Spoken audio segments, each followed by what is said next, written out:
Good afternoon, y'all. Hi, it's me again. I figured since I introduced you to this quilt that I should probably quilt it and show you exactly what I'm doing and how I'm doing it. The pattern is just a simple 4-patch. I used 4.5-inch squares to put the blocks together, and then I used 2.5-inch strips in between for the sashing. So just really super simple, something super easy. It's one of my go-to patterns. I have another go-to pattern that is called Tumbling Charms that I learned to do from Missouri Star Quilt Company. Shout out to them. I love watching their videos. I get lots of information, lots of ideas for patterns and things.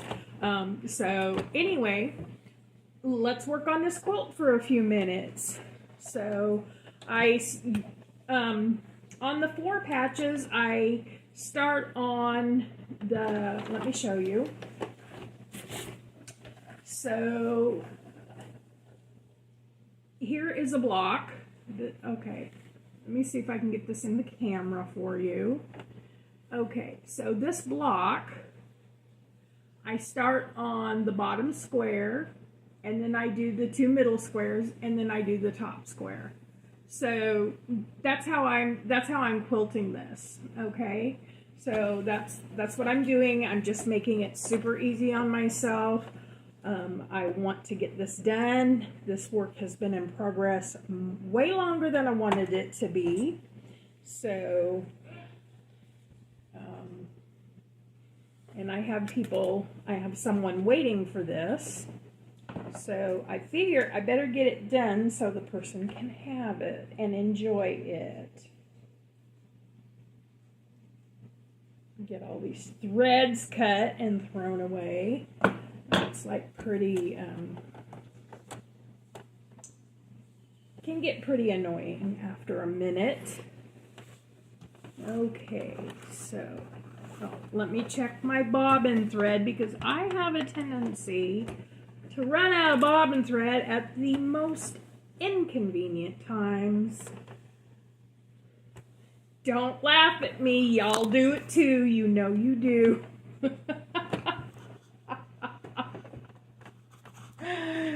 Oh, crafting is so much fun. Except when you have to rip stitches. Oh, I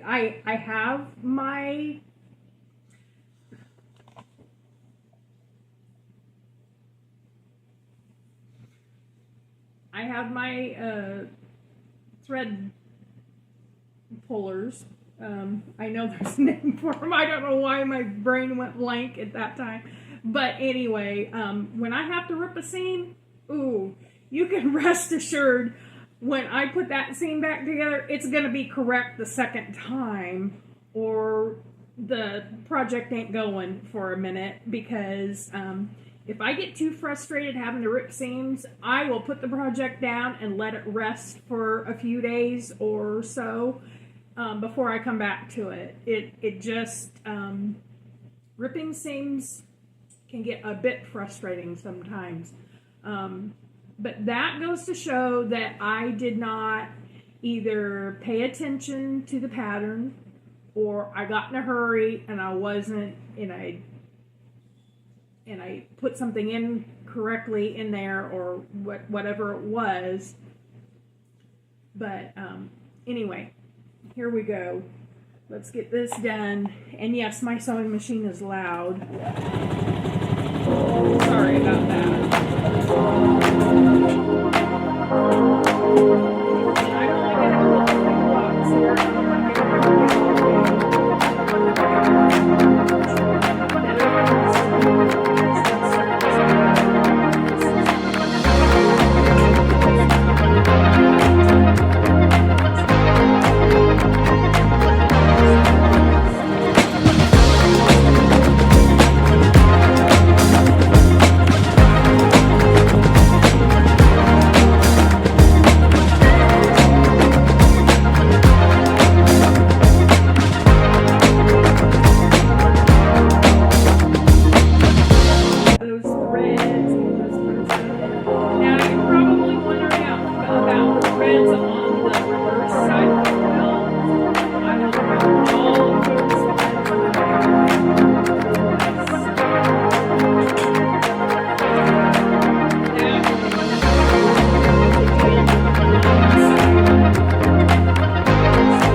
crocheting a project and you have lots of different colors of thread, and you really don't want to do all that weaving, but you're not sure you want it to sit till the last minute either. So you make a decision. You will either weave in those ends and just get it over with, or do I want to get this project finished and then I'll take care of the ends later?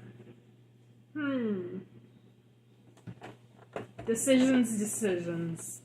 Oh my. Some days are just fun, aren't they? Yeah. Here we go. One last block.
And yes, even for quilting, I do very short back stitch because I don't want anything coming out, especially if I know children are going to drag these through the floor and snuggle and roll and cuddle with them.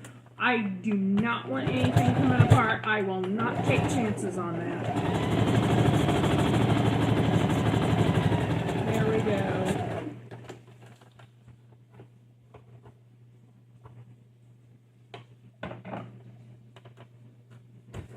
All right, y'all. I'm going to continue this project.